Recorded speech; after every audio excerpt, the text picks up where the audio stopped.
বাসায় কারেন্ট মিস্ত্রি কাজ করতে করতে আমি একদম পুরো অতিষ্ঠ হয়ে গেছি। পুরা ঈদের আগের দিন রাত সারাদিন করছে, রাত 9:30 পর্যন্ত করছে, কোনো কাজে হয়নি।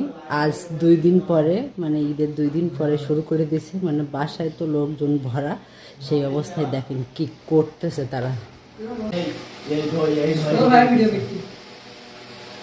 একদম পুরা অবস্থা খারাপ। মানে ঈদের দিন রাত 9টা, সারাদিন ঈদের আগের দিন রাত সারাদিন গেছে, এরকম কাজ করছে সারাটা দিন, আর রাত 9টা পর্যন্ত ঈদের আগের দিন। তাহলে কী অবস্থা হয় বলেন। আর এখন ঈদের 2 দিন পরে এই শুরু করে দিচ্ছে সমস্ত ঘরে এরকম করে জিনিসপত্র সব একদম একাকার করে দিচ্ছে, মানে বলার মতো না।